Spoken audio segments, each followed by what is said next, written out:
pilulama koje pijemo. Istina o svetu, samo dijagnoza, bez recepta, prepisanog leka. Pink, red, green pill, šarene pilule za virule. Delulu istine. Opijene pilule. Predozirala se svojom potrebom da živim po istini.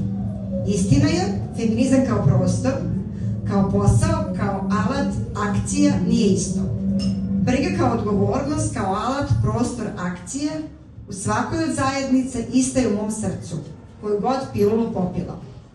Odgovornost prema srcu, a ne samo prema predstavi, odgovorne akcije, identitetskom performansu, mudrosti sveta i istine.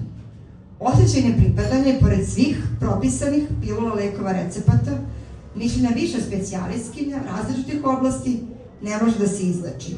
Idem srcem protiv dijagnoze do istine mog srca u kojem taj prostor postoji samo u mom srcu.